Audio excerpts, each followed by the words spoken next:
Subtle, seamless, yet effective adjustments are the basis of any portrait edit. Watch this video to discover Luma Masks and transform your portraiture with this powerful and very underrated tool. Coming up.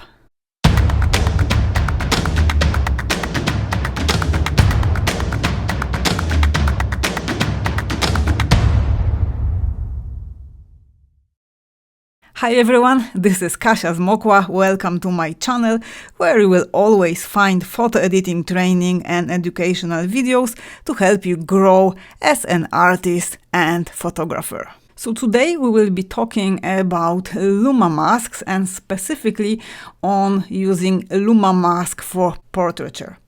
For those of you who are not familiar with the concept of Luma masking, I just want to quickly explain that Luma masks are masks based on specific luminosity range in your image. So let me just open the browser and let's take a look at the original image. So here, if I switch off all the adjustments, if we take a look at our histogram, let's maybe change the backgrounds to white. So if we take a look at our histogram, this graph reflects luminosity values that are present in the image. So without thinking too much, we can see that the image is definitely on a very dark side. It is a low-key image taken with one light. We have plenty of dark tones. We have this very deep black background and the face is disappearing in the background. So all those deep blacks are reflected in our histogram here by this spike of information to the left-hand side. If we had any strong highlights, they would be reflected by a spike here to the right. There is nothing visible here, just this very thin line. So this indicates that we have some highlights, but very, very little. And in the middle, we have midtones. So we can see that this image is basically built of very dark blacks, very dark tones, then dark tones, so they are represented here by this left part of the histogram, some midtones and very little highlights. So the idea, the concept of Luma Mask is very, very simple. So for example, if I would like to target the background, I could paint the mask with my brush. In Capture One, you can switch on the auto masking, so this will try to discover the edges, and I would have to spend some time on painting this mask manually, but it is always time-consuming process, and there is luckily something way more useful, and I'm talking here about the Luma Masks. So Luma Masks can be created in Capture One very quickly, and they can target specific luminosity range. They are super powerful because they allow you a lot of flexibility. You can really fine-tune those masks to your needs. So let's say I would like to select the skin tones in this image. I would like to add some color grading. I would like to perhaps add some orange, warmer tone to the skin tones. Right now they are sort of dirty. We have some reds, we have some olive tones and some greenish yellows here around the mouth. So let's say I want to start color grading the skin and I want to create the mask.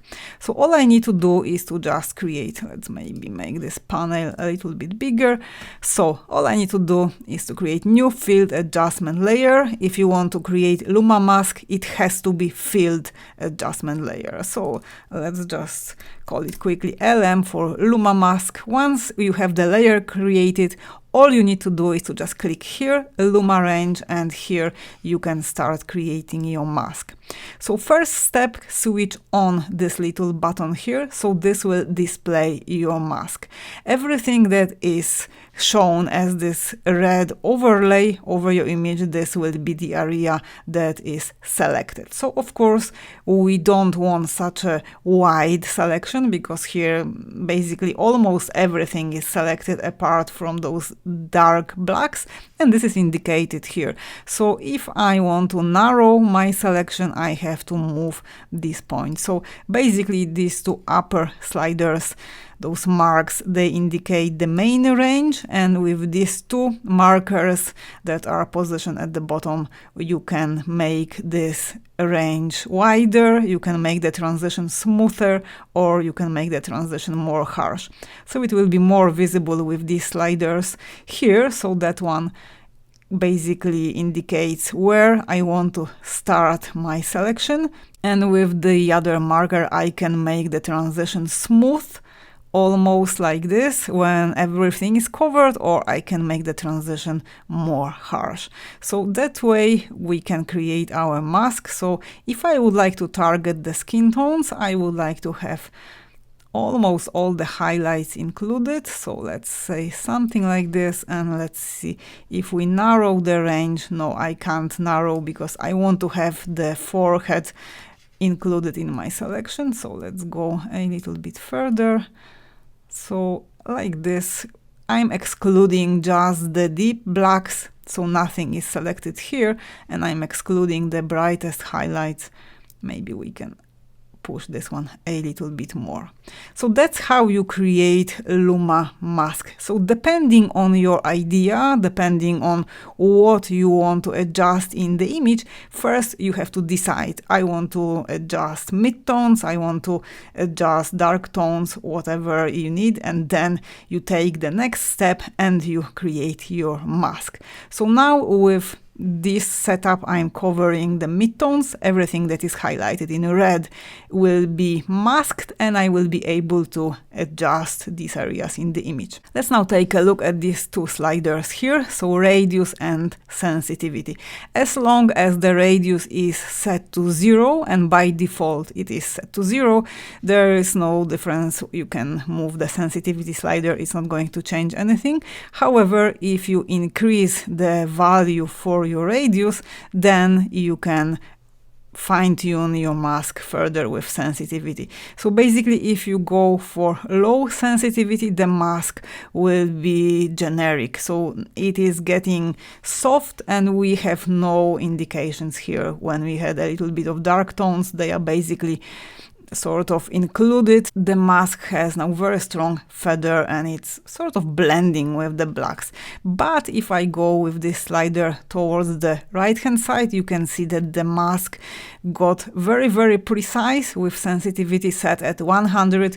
We have those single dark eyelashes excluded from the mask. We have the eye excluded, the eyebrows, because the mask now is very precise and detailed. So this is, it depends on the effect that you want to achieve. In a second, I'm going to show you how you can work specifically with these two sliders if you want to go for vintage noir portrait. I will show you this with a different example. Let's go back to this image. So with these sliders, you are setting your mask, and with these two other sliders, radius and sensitivity, you can fine-tune it. So we don't need to be that specific. We can include some of the dark tones. So let's go a little bit down with sensitivity, and you can experiment what happens if you increase the radius value or if you decrease the radius value.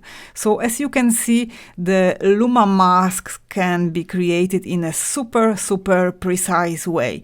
And I want to indicate here that if you are working on color grading, it is still super useful and super helpful to work with Luma masks to create, let's say, Luma masks for shadows, to inject a little bit of color to the shadows, and on a different layer create Luma mask for midtones or highlights, and work separately on midtones and highlights on this layer. So that way you can be super precise, and apart from creating the mask here, you can still, after applying it, you can still fine-tune it with the brush. So this basically gives you unlimited control, and I want to present this opportunity versus working with the color balance tool. So I will be talking about this in a second as well.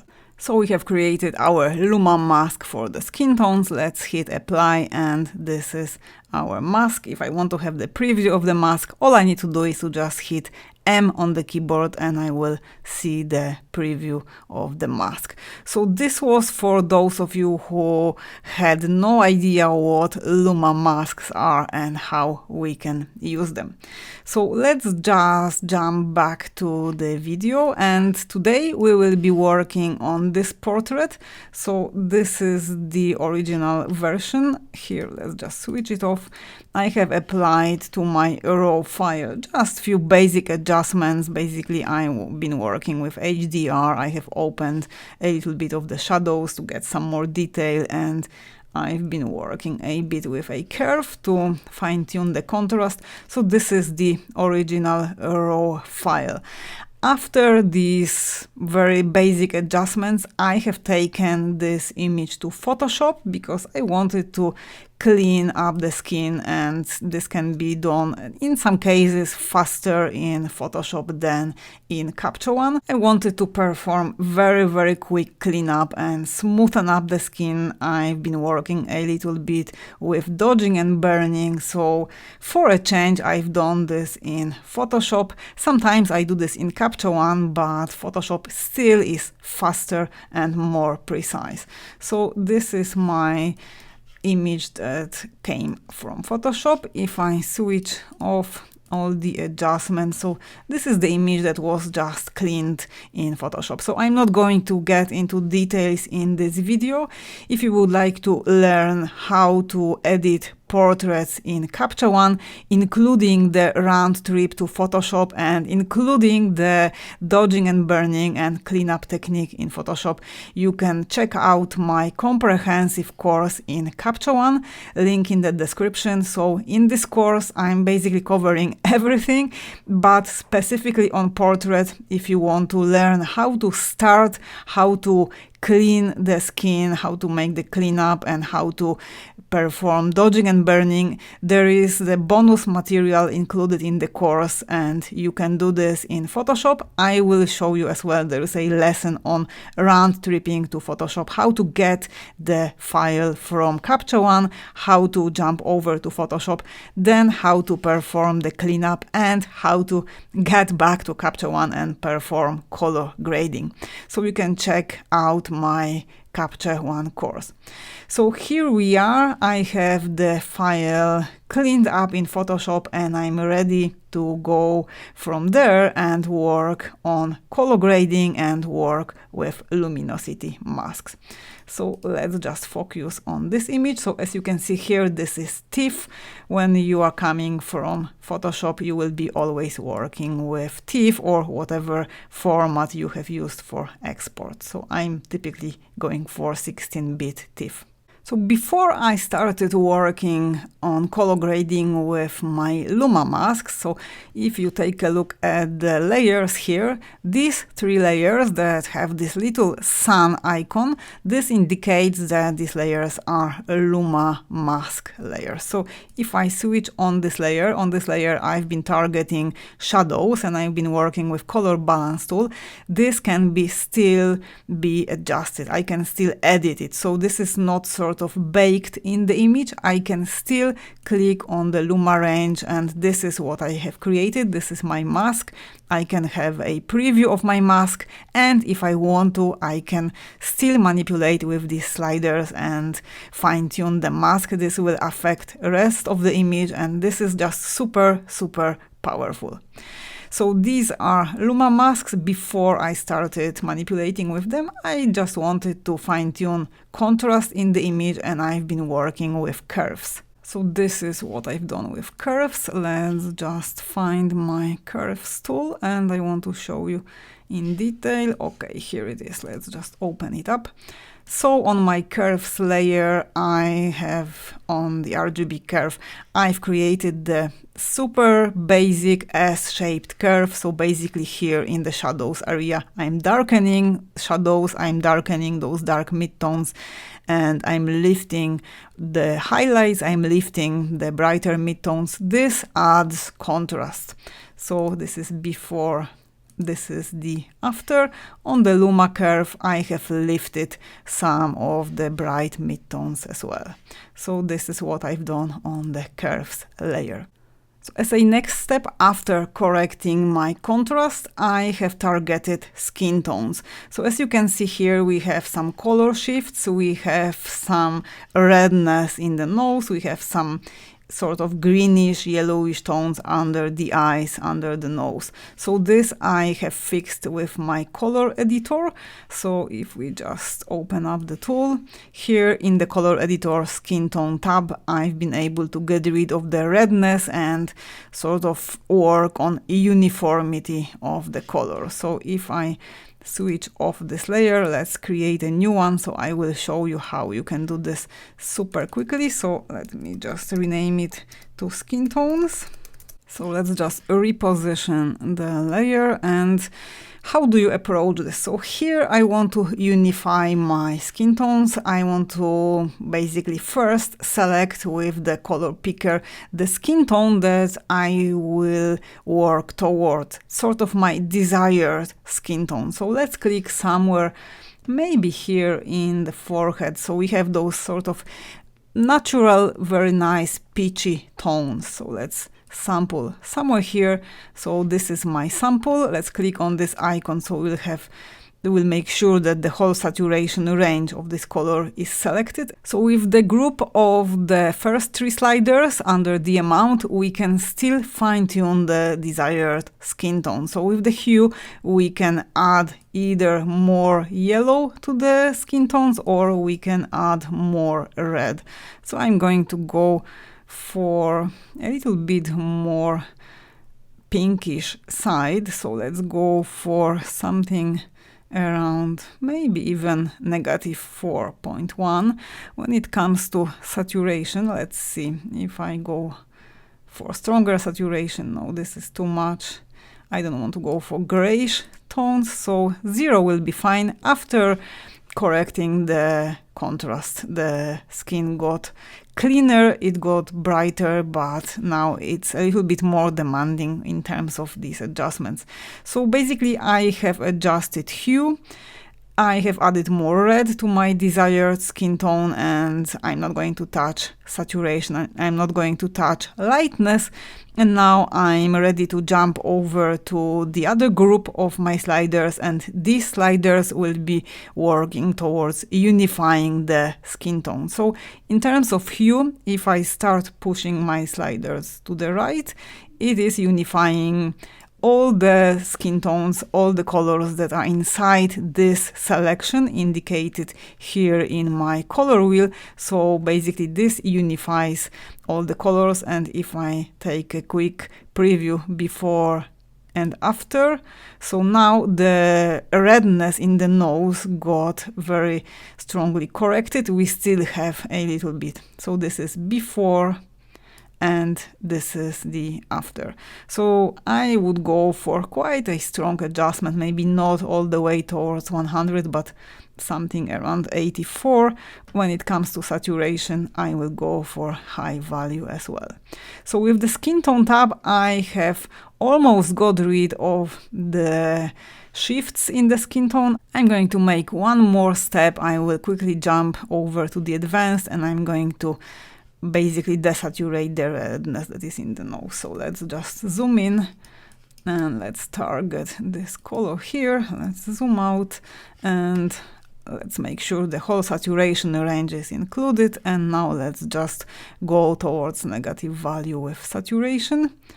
Okay, so this helps a lot. Let's just see how the lips look like before and after. It doesn't affect lips that much, so I'm going to anyway erase the mask. So if I now display the mask is covering the whole image. I want to quickly go for E, eraser. Let's go for high flow, low hardness, and let's just very, very quickly erase the mask from the lips, because we've been manipulating with the red color. I've been desaturating the reds, and this affects the lips a little bit, but there will be always some effect, and I don't want to make the lips paler than they were. So let's just hide my color editor. So on this layer, we've been correcting skin tones. So before and after. Now we are ready to move over and start working with luminosity masks. So as you can see here, I've been working with 3 separate masks, and on these 2 I've been working on color. On the last one I've been working on clarity. And if you're getting value from my videos, I will highly appreciate, I will be super happy if you leave me a thumbs up, if you leave me a comment under this video. I'm always curious on new video suggestions, so if you have something on your mind, please share it. I will be super happy as well if you subscribe to my channel, if you enjoy what I'm doing, and if you want to see more videos like this. Okay, let's get back to our image and let me show you what I've done on my layers when I've been working with color balance with Luma Mask. So I'm not going to recreate it again because I have shown you at the beginning of this video the process of creating these masks, and we have the flexibility, as you've seen already, that I have this layer selected. This little sun indicates that this is actually Luma Mask, so I can always click here and this will basically take me to the stage of creating the mask. This is what I have set, so I'm including in my mask all the blacks, all the dark tones, and the transition here is very, very smooth. We are including some dark mid-tones, but all the bright mid-tones and highlights are excluded. We can have a preview of the mask, so this is always super, super helpful. So basically this is showing what I have affected with my color grading in terms of the luminosity range, so all the dark tones. So this is my mask, and let's now jump over to the color balance tool and let's see what I've done here. So on the master I haven't done anything. In the shadows I have just added a little bit of purple. When it comes to midtones and highlights, I haven't done anything, so I've just injected a little bit of purple, but beside of color grading, so this is before and this is after applying this image, on the Luma Mask, I have lifted blacks. So this I've done with my curves. Let's just display curves. So here we are, this is my layer, and on the RGB curve I have lifted the black point, so this created this very soft, very beautiful, very velvety effect. So before the image was very contrasty, I've been working from the beginning with very contrasty light. However, I wanted to go towards more soft, more subtle, more feminine look, and I feel that introducing some magentas, some purples to the shadows, and by lifting those shadows, this actually in a very beautiful way makes the skin tones warm, makes them very soft, very nice, and the lips are more visible as well. So we have taken the impact from the super strong dark background, very cold blacks, and we have made them soft, so this transformed the whole image. So I want to go back at this point to what I have said at the beginning of this video. I've been comparing what you can do with Luma Masks in comparison to what you can do with color balance. Because some of you might say, okay, what's the point of taking all these steps here and creating the Luma Mask, setting all these points, if you have the possibility of just using the color balance tool, because here, as you know, you are working inside the specific luminosity ranges as well. So I have already here shadow, midtones, highlights, and if I manipulate with shadows, I shouldn't be affecting any of the other luminosity ranges. So what is the advantage of working with the Luma Masks? So as you've just noticed, if I have applied the Luma Mask, so this is my layer, if I hit M, this is the overlay, this is the preview. So having the Luma Mask, I can not only work on color grading, I'm not limited to the color balance tool, which is nice, which is useful and super intuitive, super easy to use. So I can just quickly jump here, work with shadows, and that's it. But even if I wouldn't want to lift the blacks, having my mask created with Luma Range, this shows me exactly what I will be affecting in the image.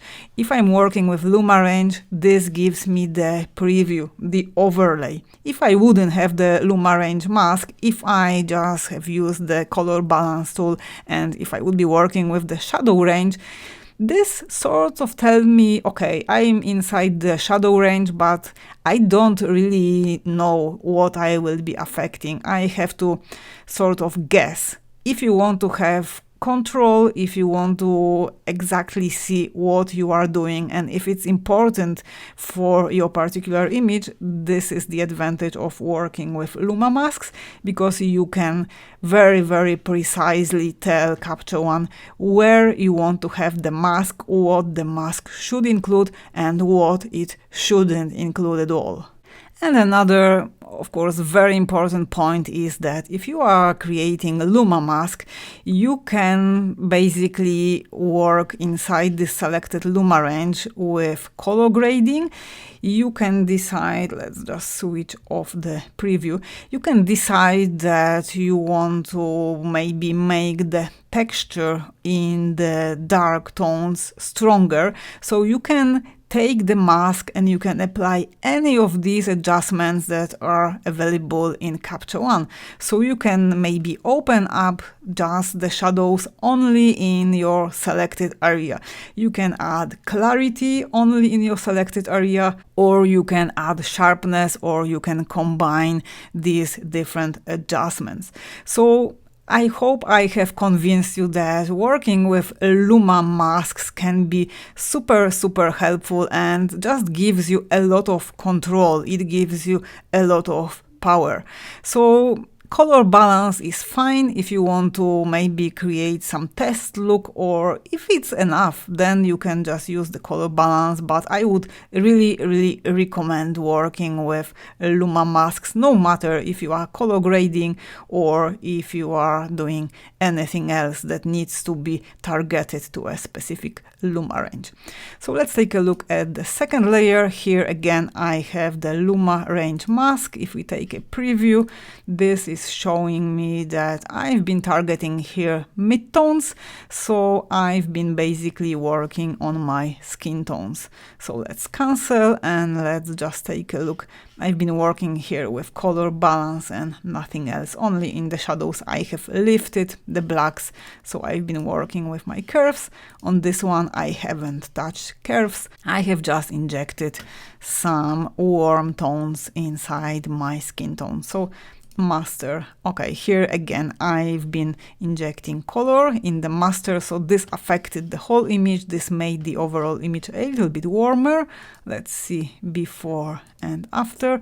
So you can see even in the hair is more cold, more bluish. We have very strong blue color here in the highlights, but by working with the master channel and injecting some yellow and orange, I have made the overall image a little bit warmer. And after that I wanted still more warm and more pleasing yellowy orangey tone in the skin tone, so I have jumped over to the mid-tone and I have injected some of the orangey yellow tone, and I made the skin tones a little bit darker with this slider to the right. When it comes to the highlight, I haven't done anything, and shadows nothing. So on this layer I've been targeting mid-tones and I've been working in the master channel. So we have one more layer, and this is a layer that has Luma Masks attached as well, because we have this little symbol visible here. And on this layer I've been working with clarity. So I have added very strong clarity adjustment, 50, with the method natural. So if I switch it off and on, we can see that it is targeting shadows. So again, before the image is way softer, after now the eyebrows, the eyelashes, the hair is way more sharper. We have way more contrast in the midtones. So this is the micro contrast. Let's just have a preview of the mask. So this is my Luma range mask. Okay, so I was targeting shadows. The reason why I haven't included the skin, this is quite simple, because I want this portrait to remain very soft, very feminine, and I've been working quite a lot in Photoshop on getting this refined look. I've been cleaning up the skin, I've been working with dodging and burning, and there is no point in adding contrast to the skin texture. This will make all these little details here in the forehead, under the eyes and on the nose, everything, this would get sharper, and that would be counterproductive. So I wanted soft, beautiful skin contrasted with hair, with applied some of the clarity. So this makes basically the contrast in the mid-tone stronger, and I have, thanks to the clarity adjustments, I have this beautiful structure visible. I have those beautiful strokes of the hair visible here. So again, this is before and this is the after applying clarity. Okay, so this is how you can work with luminosity masks in portraiture. I have promised you that I will show you one more example. So let's just jump over to a different image. Let's just change the background to black. So here I've been working with luminosity masks as well. You can now very quickly find those masks. So on this layer, shadows, and on this layer, highlights. So let's just take a quick preview. So first of all, I want to show you the original image. So once I hit Y on my keyboard, this is the full color image. You can see that the emphasis here is on the shirt, on everything else, but not the face. The face is very subtle. This is my Nordic model, very bright skin, very bright eyes and hair. So I wanted to create here the vintage noir portrait. I wanted to put the emphasis on the eyes. I wanted to highlight the beautiful line of his cheekbones, here the whole head, and those nice hair. So for this I've been using a Luma Mask, and this is what I've been saying before. When I've been working with this particular image, I didn't want to apply high sensitivity because this would sort of follow the original lines of the division distinctions between the light and shadow. I wanted to go for the simplification, so that way with low sensitivity and quite high radius, so you can see that the radius is at 32, sensitivity very low, 9, I've been able to create this very soft mask that creates this simplification, because if I will switch it off and if I switch off this particular layer, you can see that if I had higher sensitivity, then the mask would follow the shadow here very precisely. So basically we would have the line going like this, then around the eyebrow, and I can maybe switch on the mask to illustrate this. So with higher sensitivity, the mask will be way more precise, and this is not the effect that I'm after. I wanted to go for the sort of a bit idealized sort of Hollywood look. I call it vintage noir portrait, and I'm super happy with the way the Luma Mask was able to handle this. So let's apply. So this is what I've done in the shadows range. Let's now take a look at the highlights range. So again, if I switch it off, here the effect is very subtle. So basically here with this mask, from what I see, I've been recovering some detail here in the forehead, because before this was a little bit burned out. I was losing detail here, and by applying the mask just in this area, so if I display the mask, it covers this part. I've been able to work with HDR tool and recover some texture here in the forehead. So with this sort of processing, creating the vintage noir style, I wanted to go for those deep blacks. I don't mind losing detail in the blacks. I don't mind at all clipping the blacks, but I wanted to maintain some detail here in the forehead. So this is just to show you another example of what can be done with Luma Masks in Capture One in terms of working with portraiture. So this is specifically visible here. So before and after. And if you'd like to see the whole edit, you can check out my comprehensive course on Capture One. This edit is a part of the hands-on exercises. So if you enroll in the course, you will get access to all the source files, you will get the original raw file, and you will be able to follow step by step the whole process. I'm explaining in detail how to get to this point. There are 3 more hands-on exercises. You can basically just go underneath this video, check out in the description the link to the comprehensive course on Capture One. You can check out curriculum and you can see what is included in the course. So the comprehensive course is for all of you who want to learn more about Capture One. You can check out the link underneath. So today we've been talking about the Luma Masks and their application in portraiture. I hope you have enjoyed this video, and please leave me a comment. Please leave me suggestions for future videos. I really appreciate it, and I reply to every comment on my YouTube videos. So thank you very much for watching. This was Kasia Zmokla from Digital Art Classes, and I will see you very soon in the next video. Thanks for watching and see you. Bye now.